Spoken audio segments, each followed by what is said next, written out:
welcome back to my channel. My name is Lynn and I'm a recent Oxford Engineering graduate and the founder of STEMilish, an online school for students who want to study abroad. In today's video, I'm going to talk about the question that most people ask me whenever they find out that I graduated from Oxford. How much did it cost? Your family is probably rich for you to be able to afford to go to Oxford, right? Well, let me tell you the truth today.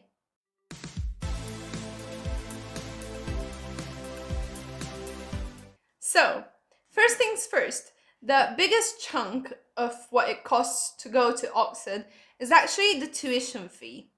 So the tuition fee is different from home student versus overseas students. For home students, during that time it was for UK students and EU students, the tuition fee per year is £9,250. For me, at that time, I paid that much. But right now, EU students also have to pay the overseas fee, which, according to this table, is much higher. So it can be between 26,000 a year to 37,000 a year. Another thing which I personally took out was the tuition fee loan. So for home students, and at that time EU students, but not anymore, we could take out a tuition fee loan that covered most or the entirety of the tuition fee. So I have 37,000 in total for the 4 years of my course that I took out in loans. So the way this loan works is actually you only start paying back this loan once you start working and you hit a minimum threshold. And then you pay back whatever is 4% above of that threshold. And there is also the interest that you have to pay on top. So for overseas students, unfortunately, you can't take out that loan. So you will have to cover that cost either out of pocket or with a scholarship. Unfortunately, as you all know, the UK is not part of the EU anymore, so all of those students who used to be able to pay home rates now have to pay overseas rates. The next big chunk is the living costs. Now, with living costs is actually quite different from person to person. It really depends on how much you spend, what college you're in. So this is my experience. I was in Balliol College and I stayed there for 4 years. I also am somebody who is quite frugal, so my spending will be significantly lower than that of someone who goes out to eat every day, who has a much more active social life than I did, because I personally didn't like parties, I still don't, and I didn't like drinking, so those two saved me quite a lot of money. You can see here the breakdown of my first year, and I will go through the first year in detail and then I will go through the next years just generally, because the first year is where I can explain most of the costs for you. So the first cost is rent and everything related to rent. We actually get the first year in college, so we can live there for quite cheap compared to if you were to rent a house outside. And that for me was a bit over £3,200. And that actually covered 27 weeks for me, because the year is divided into 3 terms. Each term is 8 weeks long, plus one which is not week, where we actually have some mock exams or we just hang around. It's Freshers Week. And so that's 9 times 3 is 27 weeks. And the next bit is vacation residence, which you can see, it's actually paid per day. So if you want to stay extra on top of what you have during term time, you can actually pay more to stay in Oxford, and that's called vacation residence. For me, it was £45, so I likely stayed there for 2 nights sometime. A lot of international students, especially those from Asia or the USA, they actually choose to stay during the Easter vacation to focus on revising for exams. They hang out with friends because it's springtime, the weather is nice, and they actually pay the whole vacation residence. Or if they rent a house, then obviously they've got that for the full year, they don't have to move out. The next bit is the JCR levies. These can be optional levies or compulsory levies. The JCR is essentially the Junior Common Room. It's a community of the undergraduate students in the college. And what you do is there are certain costs associated with running this There are also costs associated with the college, so for example, printing, or that could be things that go towards renovation of the college, or that could be costs that go towards scholarship. For example, in later years, we actually paid about 16 to 70 pounds each per year for a scholarship called Reach Oxford Scholarship, which I am going to talk about later on. The last thing before spending is actually catering subsidy. So in our college, if you lived on site, you had to pay this catering subsidy, which was actually there to make sure the kitchen will be running, even if there is no one eating there. And the last one is spending. Now, that's actually an estimate, the 2,500. It's actually an estimate of how much I spent. Essentially, what I did was I took all of the money in and I subtracted the money out and then divided that into 4 because I was there for 4 years. And I know that's roughly how much I spent. Obviously, it might vary from year to year, but unfortunately, I can't track it back per year. So it's a rough estimate. But the 2,500 is actually quite a low figure. Again, it's because I didn't go out to drink much. I didn't go out to party. I didn't go out to eat much. I cooked my own food.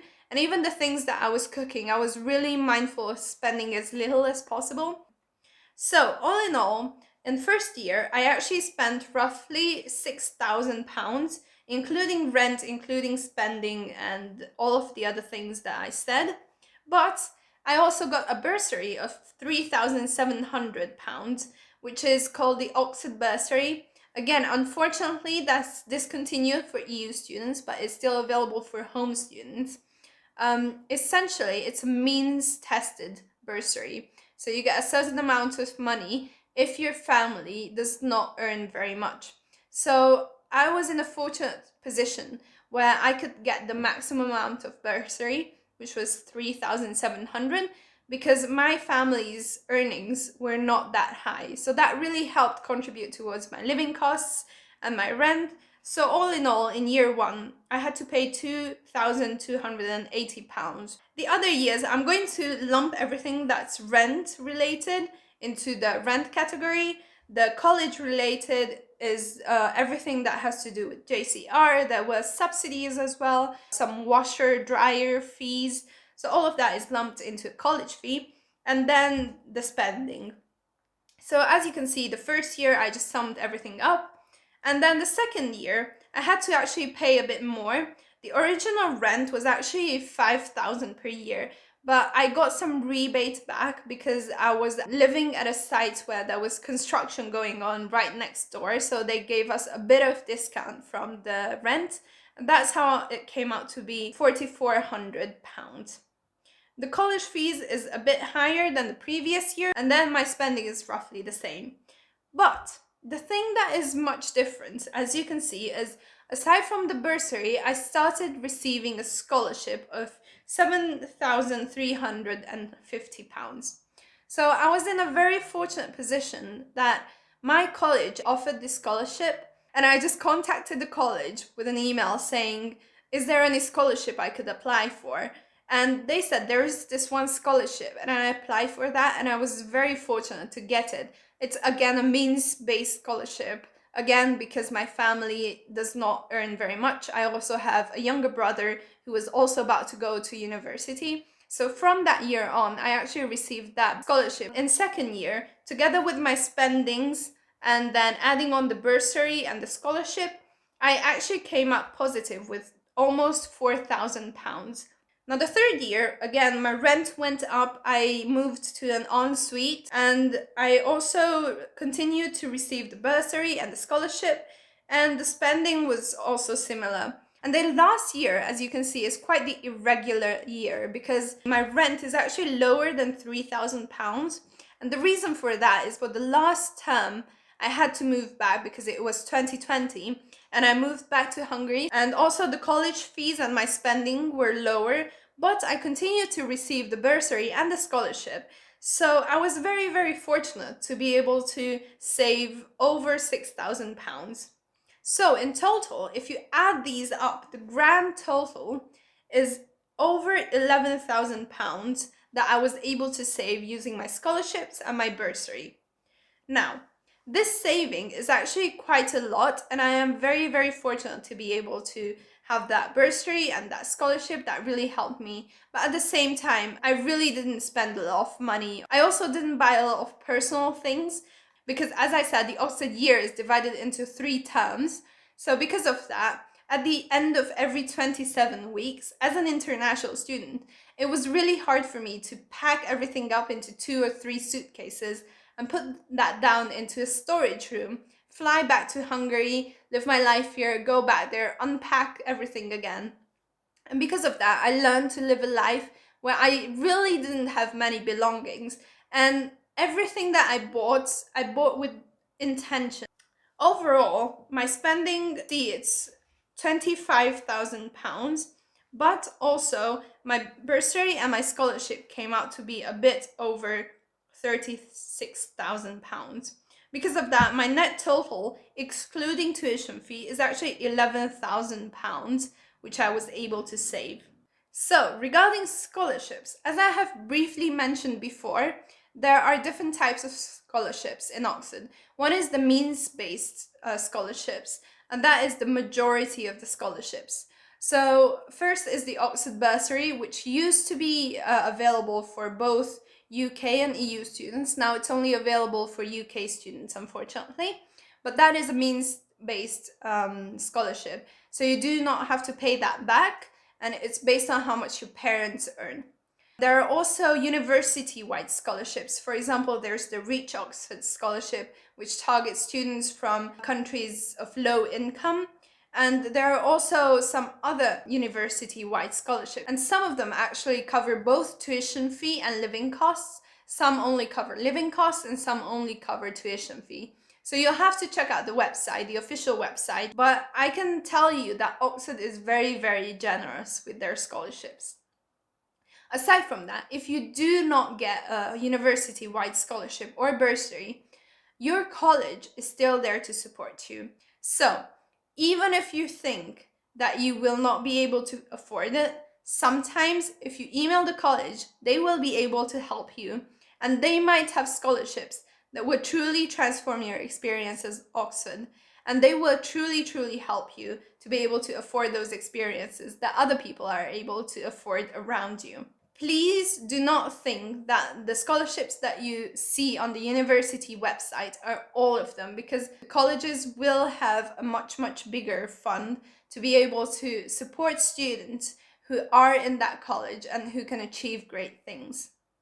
So please, do check out and do reach out to your colleges if you have these hardships. All in all, I hope that now you know what the difference is between a home student versus overseas student in terms of tuition fee and how they can take out tuition fee loans. I also hope that you can see that the living costs can vary wildly and you can get down to very, very low figures if you do things like cooking for yourself, not drinking too much, not going out too much, or if you go out, then try to choose activities that are free. So make sure to comment below to let me know if this was interesting to you, or if you have any other questions about life in Oxford or life in general. Make sure to hit the like button to show your support and subscribe for videos every week on productivity, career, and university life. Bye bye, see you guys in the next video.